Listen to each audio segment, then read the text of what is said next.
My parents had spent years calling my 12-year-old daughter the slow one, while lifting her cousin up like a trophy. Then, at their anniversary party, they went ahead and made it official. They announced that the cousin would inherit everything, the house and the entire $280,000 family trust. I didn't cry when they said it. I stood up, smiled, and told them exactly who my daughter really was. That was the moment my parents' faces drained of color. If you've never watched a child slowly realize she doesn't belong, trust me, you don't want to. That night was supposed to be gentle and harmless. Cake on plates, a couple of speeches, forced smiles for family photos, and those stiff hugs people give when they don't know what else to do. The usual routine. Lucy treated it like an assignment she needed to get right.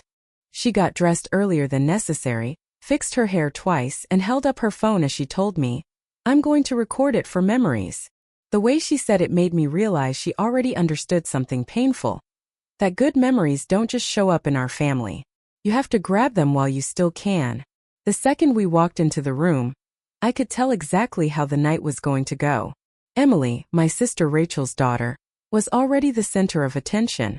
People crowded around her, snapping photos like she was famous. Rachel and her husband Mark stood close behind her, smiling proudly, like talent managers guarding their star. Lucy lifted her phone anyway. Hope has a way of refusing to quit. We hadn't even made it to our seats before my dad landed his first little dig. He walked past us, glanced at Lucy's phone and said, "Careful, sweetheart. Try to keep up." Lucy gave a polite laugh, the kind kids use when they're trying to be agreeable and invisible at the same time.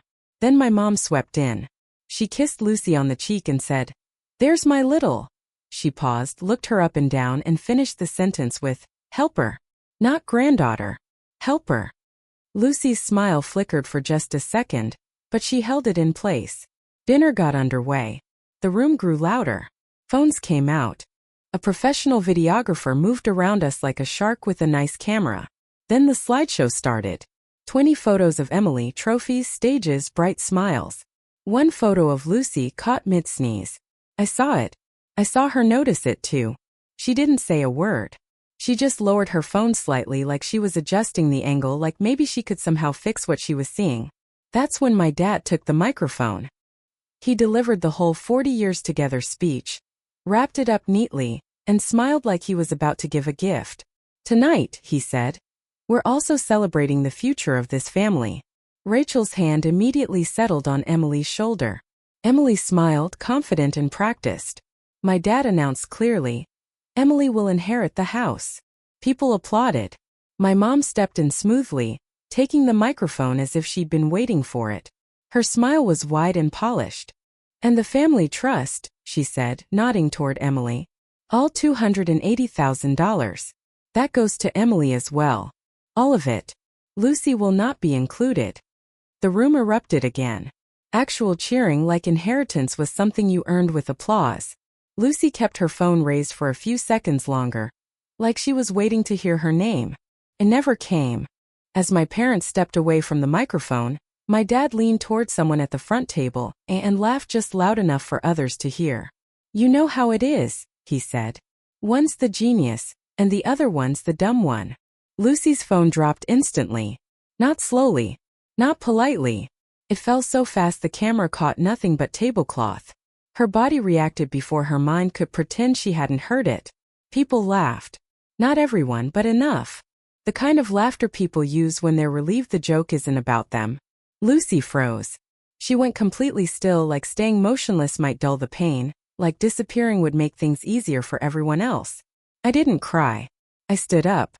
I smiled. And I told them exactly who my daughter was. When I finished speaking, my parents looked like they'd seen a ghost. I should explain something though. This wasn't a single bad moment. My parents didn't wake up that day and decide to be cruel for entertainment. This had been happening my entire life. They just grew more comfortable once they realized they could aim it at a child who couldn't push back. In my family, everything has always been measured. There's an invisible scoreboard. Rachel at the top. Me near the bottom. Sometimes barely listed at all. I remember being 15, sitting at the dinner table on a Sunday night. My dad asked Rachel about school. She rattled off her grades like she was reading a receipt. My mom beamed. "That's my girl." Then my dad turned to me. "And Lauren," he said. "How's everything?" Not school. Not friends. Just everything, like my whole life was a vague concern. "I'm fine," I said. He leaned back, smiling like he was being generous. "Just try not to fall behind," he added. "Rachel's going places." Everyone laughed. Not cruel laughter. Family laughter. The kind that pretends it's harmless. I laughed too because I'd already learned the rule. If I reacted, I was dramatic. If I stayed quiet, I was mature. So I got really good at being mature. I swallowed my feelings. I smiled. I learned how to disappear. I got pregnant young. Lucy's father left early and quietly, the way some people do when they don't want to be the villain in their own story. He didn't argue or fight, he just faded out. So it was just me. I worked. I raised Lucy. I learned how to stretch money, time, and patience. I figured out how to sign permission slips with one hand while stirring pasta with the other. I became the kind of mom who could squeeze a grocery run and a parent-teacher meeting into the same hour and still remember snacks. My family didn't see competence. They saw a warning label. At first, the comments were gentle.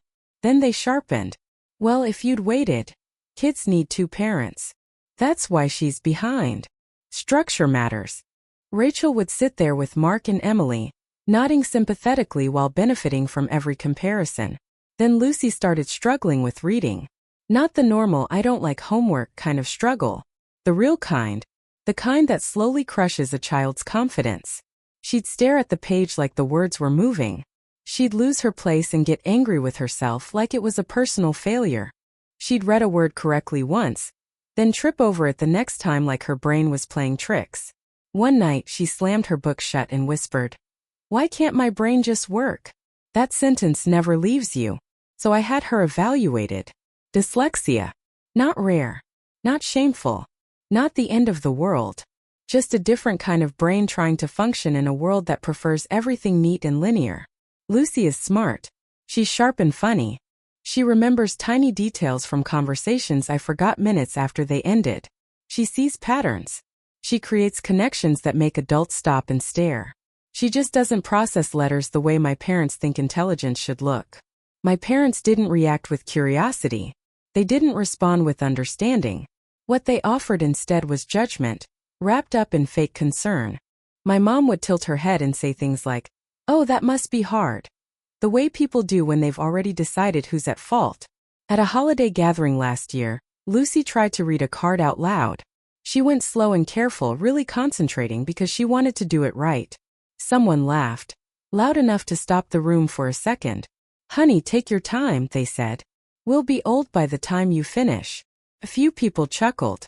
Emily reached over and grabbed the card. "I can do it," she said, bright and confident. The room burst into applause, like she just saved everyone from some major inconvenience. I looked straight at my parents, waiting, hoping that maybe this time they'd step in. My mom just smiled and said, "See? That's what confidence looks like." Lucy held it together until we got back in the car. Halfway home, she stared out the window and asked quietly, "Mom, am I stupid?" I pulled over so fast the seatbelt locked. I turned toward her and said, "No, you are not stupid. Your brain just works differently. And different is not wrong." That was the moment something shifted in me. I've spent my whole life tolerating cruelty when it was aimed at me. I know how to swallow it, smooth it over, pretend it doesn't hurt. But watching it land on my child and get labeled as love, that broke something open. Grandma Ruth saw it. She always did. She was my mom's mother, but she didn't move through the world the way my mom did. She didn't perform kindness for an audience. She simply was kind, and there's a real difference there. In the months before she passed, I started visiting her more often. Lucy liked being with her because Grandma never treated her like she was fragile or broken. She spoke to her like she mattered. One afternoon, Lucy was trying to read one of Grandma's old recipe cards. She stumbled over a word, and I saw her shoulders tense, already bracing for disappointment. Grandma gently placed her hand over the card and said, "Pause." Lucy looked up. "Do you know what smart people do?" Grandma asked. Lucy shrugged. "They ask for what they need," Grandma said. "And they don't apologize for it." Then she read the card with her, slowly, calmly. No sighs. No jokes. No comparisons. After Lucy left the room, Grandma turned to me and said, "They're doing it again." I didn't ask who she meant. I already knew. "They did it to you," she continued. "And now they're doing it to her." I tried to laugh it off. That's my reflex when I'm close to crying. Grandma didn't laugh. She leaned forward and said, "Promise me something." "What?" "If they ever humiliate that girl in public, if they try to erase her like she doesn't count, you don't sit there and take it." I blinked. "Grandma, promise me." I did. A week later I visited her again. She looked tired, but her eyes were sharp as ever. She gestured toward a stack of documents on the side table. I won't pretend I knew what any of it meant. My family doesn't bond over explaining paperwork. Grandma tapped the stack and said quietly, "I'm putting protections in place." "For what?" I asked. "For your daughter," she said. Then she added almost casually, "And for you. Because your mother likes to pretend she doesn't see what's happening, and your father likes to pretend cruelty is honesty." I swallowed. "They'll be furious." Grandma's mouth twitched. "Let them." 8 months ago, Grandma passed away. My family mourned loudly, long posts, dramatic tributes, stories about how close we all were.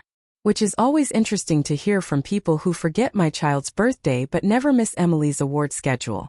A few weeks after the funeral, there was a knock on my door. It was evening. Lucy was in the living room watching cartoons. I opened the door and saw a man in a coat holding a leather folder. "Miss Lauren Friedman?" he asked. "Yes. I'm Mr. Harris. I represented your grandmother." My stomach dropped. I immediately assumed debt, paperwork, or some adult problem about to land in my lap, because that's usually how life works. His eyes drifted past me toward the living room, where Lucy laughed at something on TV. He lowered his voice. "May I come in for a moment?" I let him inside. He didn't sit right away. He stood at the kitchen counter, like he didn't want to take up too much space, like he understood that showing up with documents in someone's home is invasive, even when it's necessary. He opened the folder and slid a sealed packet toward me. "Your grandmother left this for you," he said. And she was very clear about why. I stared at it. It looked official. The kind of thing people assume only wealthy families have. Here's the truth. Rich families don't have fewer feelings. They just have nicer stationery. "What is it?" I asked. "It's an amendment," he said. "Signed shortly before your grandmother passed." My throat went dry. "Why would she do that?" "Because she knew what was happening," he said simply. I didn't ask him to clarify. We both understood. Mr. Harris tapped the packet lightly. "Your grandmother's trust owns the house and holds the funds. Your parents benefit from it, but they don't control it, no matter how much they like to act like they do." That sentence settled something deep in me. My parents had always talked about the house like it was a crown, like they could hand it to Emily at a microphone. He continued, "This amendment only activates if they try to cut your daughter out in a way that's undeniable. Something documented. An email. A written statement. A recorded announcement." I stared at him. "Why that specific?" His expression softened just slightly. "Because your parents are careful. They say things softly enough that they can rewrite them later. Your grandmother didn't want this turning into a he said, she said." He pushed the packet toward me. "You're not supposed to threaten them with this. You don't wave it around. You keep it safe." I swallowed. "And if they do it?" His voice dropped. "Then the trust does exactly what your grandmother designed it to do." He didn't spell out every detail. He didn't have to. He gave me the tool and the rules and then he left. I stood alone in my kitchen, holding that packet like it was both a shield and a grenade. I didn't want to use it. I didn't want to be the person who brings legal paperwork to a family celebration. But when the anniversary invitation arrived, celebrating our legacy written in glittering script, my stomach sank. So I slipped the folder into my bag, just in case. And then we walked into that room full of cameras, and my parents said it out loud. When I stood up at that dinner, I didn't feel brave. I felt steady, like my body had already decided we weren't choosing fear that night. My parents were still clapping, still basking in the moment like it was part of a performance. Rachel held her smile so perfectly she could have been carved out of stone. Emily looked happy and overwhelmed in that way kids do when adults turn them into symbols instead of people. Lucy kept her eyes locked on the tablecloth, like it was the safest place in the room to disappear into. I forced myself to speak before my nerves could talk me out of it. I stood up. Somewhere in my head my thoughts started narrating the moment, which felt unnecessary but very on brand for me. I smiled because smiles matter. A smile lowers defenses. A smile can also be a warning dressed up as politeness. I spoke loudly enough for the microphones, the phones, and the roaming videographer to catch every word. My daughter was named a beneficiary. The room didn't freeze instantly. It rippled. Applause fizzled out mid-clap. Someone's laugh died halfway through their throat. The videographer pivoted toward me like his instincts had kicked in. My dad blinked, slow and deliberate. My mom's grip tightened around her champagne flute. I didn't pause long enough for them to recover. Of Grandma Ruth's trust, I added, making sure there was no room for misinterpretation. The trust that owns the house. The same trust that holds the $280,000. Silence followed. Not polite silence, real silence. The kind where people hold their breath because something important is cracking open. My dad stepped forward like he could physically shove my words back inside me. "Lauren," he said quietly. "Sit down." "Not what do you mean?" "Not is Lucy okay? Just control." My mom's smile went painfully bright. "Sweetheart," she said, "you must be confused." Rachel jumped up so fast her chair scraped the floor. Mark immediately reached for her elbow like he was managing a public relations disaster. Emily looked around, unsettled. Kids may not understand lies, but they can always feel them. I pulled the folder from my bag and held it up. I didn't open it. I didn't quote clauses or paragraphs. I held it just long enough for the people closest to see the heading and the signature at the bottom. Grandma Ruth's name. My mom sucked in a sharp breath like she'd been slapped. My dad's face went a sickly shade of gray. "That's not," Rachel started. "This is inappropriate," Mark cut in loudly. I almost laughed. "Yes, Mark. It was. Just like publicly erasing a child with a microphone is inappropriate. But sure, let's talk about manners now." My dad's voice rose. "Where did you get that?" "From Grandma's attorney," I said evenly. "After the funeral." He shook his head. "That's impossible. We're the trustees." "You were," I said calmly and watched the word land. My mom's smile faltered. "Lauren, we were speaking generally. We never said Lucy gets nothing." I gestured toward the sea of raised phones. "You want to tell all those cameras you didn't say it?" Then I looked at Lucy. Her phone was still on the table, tilted wrong now, no longer recording. She held it like armor. Her eyes were wide and glassy, fighting not to spill over. I refused to let this turn into another memory she'd have to survive. "This isn't about interpretation," I said. "You said it out loud." My dad's hand twitched toward the folder. Without thinking, I stepped back, not dramatic, not scared, just protective, the way you move when someone reaches for your kid. Rachel launched into rapid-fire accusations like speed might undo reality. "You're doing this because you're jealous. You've always." "No," I cut in. "I'm doing this because you called my child the dumb one in front of a room full of cameras, and then announced she gets nothing." The room shifted. People glanced at each other. Someone's face tightened with discomfort. Because even if they laughed earlier, no one likes being reminded that they laughed. My mom's voice went sharp. "We never." "You did," I said. "And tonight was recorded. That's why Grandma wrote it the way she did." My dad's jaw worked like he was chewing on something bitter.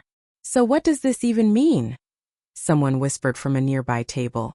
"I kept it simple. Human. Clear. It means you don't get to cut Lucy out and still live off Grandma's trust like it's your personal trophy case." My dad leaned in, nostrils flaring. "You're humiliating us." I tilted my head. "Yes," I said quietly. "Funny how it only counts as humiliation when it happens to you." My mom snapped. "You're ruining our anniversary." I glanced at Lucy, then back at them. "You ruined a 12-year-old, I said. "I'm just done playing along." I didn't stay to argue details. I didn't stay to be baited. I didn't stay because my daughter was still standing there. And the point was never to win a fight in front of her. I turned to Lucy, held out my hand and said, "Let's go home." She stood so fast her chair nearly tipped over. As we walked away, my dad called after me, loud and sharp so every phone could hear. "This isn't over. We'll contest it." I didn't turn around. I just said over my shoulder, "Good luck pretending you didn't say it when you said it into a microphone." And we walked out. We hadn't even reached the parking lot before my phone started vibrating nonstop. My dad, my mom, Rachel, Mark, and a relative saved as Aunt Karen because yes, every family has at least one enthusiastic enabler. Lucy walked beside me like she was bracing for something to hit her. Once we were in the car, she stared out the window and whispered, "Am I in trouble?" That question hit harder than anything my parents had said. "No," I said immediately. "You are not in trouble. You didn't do anything wrong." She nodded but stayed tense. "Did I ruin their night?" I let out a short, tired laugh. "No, honey. They ruined their own night. They've been practicing for years." Her mouth twitched like she almost smiled, then stopped like she wasn't sure she was allowed to. When we got home, I made hot chocolate like it was some kind of ritual. Lucy sat at the counter, stirring slowly, and finally asked, "What does beneficiary mean?" "It means," I said, "that Grandma wanted you protected." She stared into the mug. "Because I'm dumb." My chest tightened. I crouched down so we were eye level. "You are not dumb," I said. "You're 12. You're funny. You're stubborn. You have dyslexia. Reading is harder. That doesn't make you less." She swallowed. "I don't want them to hate me." "I know," I said. And I hated that I knew. When Lucy finally fell asleep, I sat at the kitchen table, pulled up the video from the anniversary, and emailed it to Mr. Harris. No speech. No explanation. Just the clip. At 6:12 the next morning my email chimed.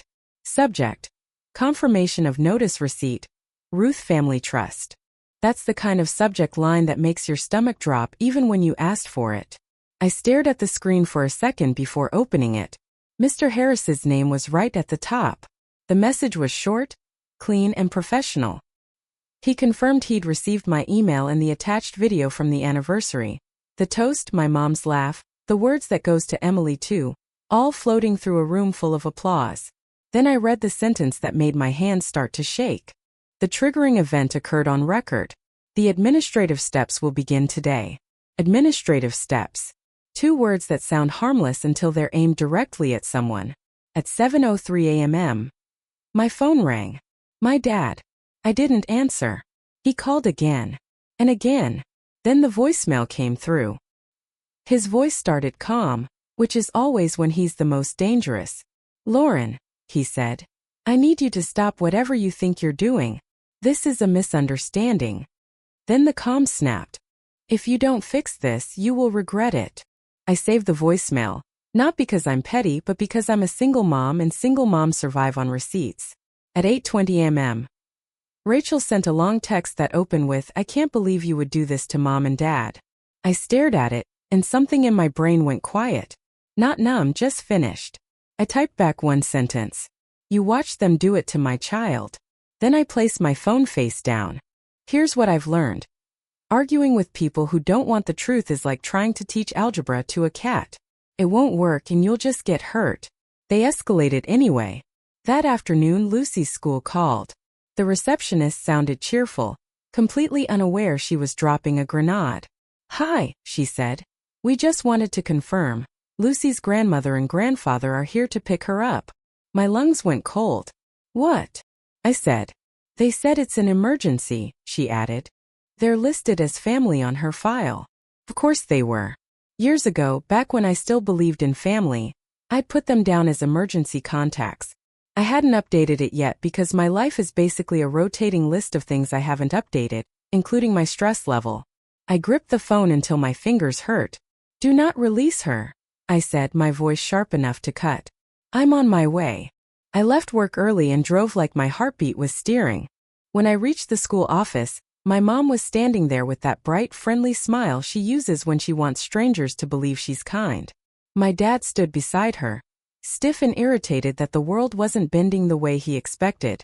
Lucy wasn't there yet. Thank God. My mom turned when she saw me. "Lauren," she said sweetly, "we just wanted to talk to her." My dad jumped in. "We're her grandparents." I walked straight to the counter and looked at the receptionist. "Remove them," I said, "from her pickup list. Right now." My mom's smile cracked. Lauren, don't do this. My dad's voice dropped. You're making this worse. I looked him dead in the eye. No, I said.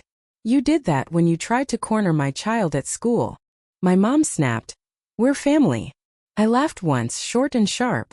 You don't get to use that word after last night. My dad leaned closer. We can handle this privately. You already had your chance, I said. You chose a microphone. The receptionist looked like she wanted to crawl under the printer. My mom's voice shook. We weren't going to hurt her. I stared at her. You already did. Then I turned to my dad. Leave. He puffed up. Excuse me. Leave, I repeated, calm and steady. Or I'll ask the school to call security. His face went rigid with shock, the kind that comes from losing control in public. He opened his mouth, then glanced around at the parents walking through the office, the receptionist watching, the whole world witnessing. He swallowed. Fine, he snapped. We'll handle this another way. And they walked out. When Lucy came down a minute later, she took one look at my face and froze. What happened? She whispered. I knelt in front of her and smoothed her hair back. My hands were shaking, but I kept my voice steady. I changed your pickup list, I said. It's just me now. Okay. She nodded, eyes wide. Were they? They wanted to talk, I said. They don't get to surprise you anymore. She swallowed. Then very quietly she said, I'm sorry. Something in my chest cracked. No, I said immediately. You do not apologize for adults making bad choices. She leaned into me like she'd been holding herself together out of pure stubbornness and finally ran out of strength. I held her right there in the school office and didn't care who saw. Let them record that, I thought. 2 weeks later, a thick envelope arrived by certified mail. Not for me, for them. I know because Aunt Karen texted me a photo like it was hot gossip. Bright green sticker. Signatures. Official stamps. Across the top in bold letters, Notice of Trustee Removal, Ruth Family Trust. Below it, Notice of Termination of Occupancy Benefit, which is a polite legal way of saying you don't get to live there anymore. My hands went cold in a way that felt oddly satisfying. 10 minutes later my phone rang. My mom. I answered. She was already spiraling. Lauren, this is insane. This can't be happening. In the background I heard my dad yelling. Real yelling. Not his controlled anger, panic. I stayed quiet and let her unravel. We didn't mean it, she said. We didn't mean Lucy gets nothing. We were celebrating. You were performing, I said calmly. Lauren, please, she begged. Call Mr. Harris. Tell him to stop this. I exhaled slowly. I can't, I said. And even if I could, I wouldn't. Her breath caught. You're punishing us. No, I said. I'm protecting her. My dad's voice cut through the background, loud enough for the phone to pick it up. She planned this. She's always been bitter. My mom hissed, stop, like she was trying to put out a fire with a paper towel. Then she came back on the line, voice shaking. We're going to contest it. You can try, I said evenly. We'll say you manipulated her, she snapped. We'll say Grandma wasn't well. My pulse spiked but my voice stayed steady. Then you should probably stop talking, I said. Because you're still on speaker and I'm still recording. There was silence on the line. Then my dad yelled something in the background that sounded like a chair scraping across the floor. My mom's voice dropped to a whisper. You're recording me? I'm a single mom, I said evenly. I record everything. Then I hung up. 3 days later, the official email landed in my inbox. Subject: Establishment of Subtrusts.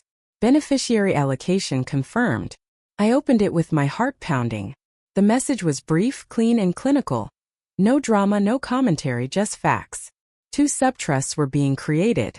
One for Lucy. One for Emily. Each would receive 50%. The $280,000 would be split evenly, $140,000 deposited into each protected account.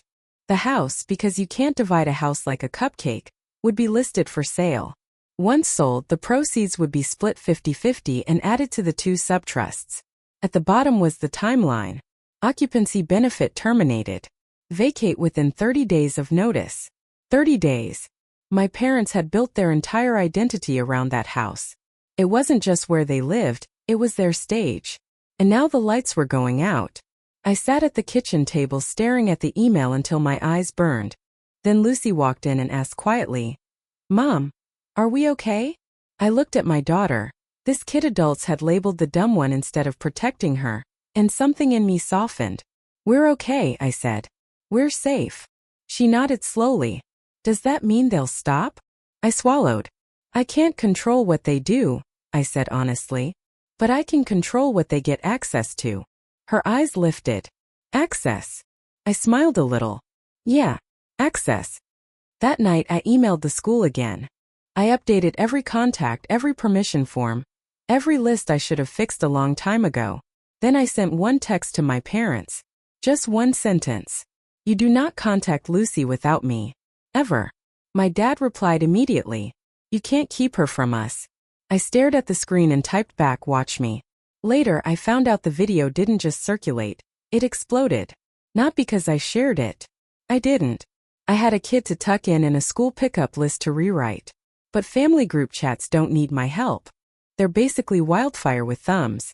Aunt Karen, yes, the same one who laughed, forwarded the clip like it was breaking news. Someone else added captions. Someone zoomed in on my mom's face when she said, "Lucy is not included." Within 24 hours, half the family had seen it. The other half pretended they hadn't while forming very loud opinions anyway. My parents launched into damage control. It was taken out of context. It was a joke. We never said that. They even tried "your mom was emotional," like that erased the words. It didn't work. This time their words weren't floating in the air. They were sitting in everyone's camera roll. The house sold 3 months later. It went for $2 million. Not a single cent went to my parents. No allowance. No temporary help. No quiet safety net. Nothing. After fees and closing costs, the money was split cleanly and deposited straight into the 2 subtrusts, Lucy's half and Emily's half, exactly as outlined. My parents were officially and permanently cut off. They lost the house. They lost trustee control. They lost the lifestyle cushion. They lost the ability to dangle inheritance like a leash. And the best part? They lost it because they couldn't resist humiliating a child into a microphone. My dad called me the day the sale finalized. His voice was calm in that unsettling way, like he still thought he had leverage. "We need help," he said. "Not I'm sorry. Not I was wrong. Just we need." "You should ask Rachel," I said. Click. And yes, my parents went straight to Rachel. They assumed their favorite would rescue them. She didn't. She protected Emily's half like it was Fort Knox and told my parents plainly that she wasn't giving them a dime. She blamed them for triggering the clause in the first place. Then she went right back to her life, which honestly was on brand. My parents spent years teaching her that legacy is a prize and love comes with conditions. Rachel just applied that lesson to them once it stopped benefiting her. After that, my parents downsized into a small rental across town. Not tragic, not cinematic. Real life rarely is. But the kind of place where no one knows who they are. No dining room big enough for a legacy dinner. No microphones. No stage. No audience. Just 2 people finally left alone with themselves. A few years later, Lucy was 16 and reading on her own. Still dyslexic. Still brilliant. Just no longer ashamed. As for my parents, I went no contact. They lost access to me. And they lost access to her. So tell me, did I go too far? Or not far enough? Let me know in the comments.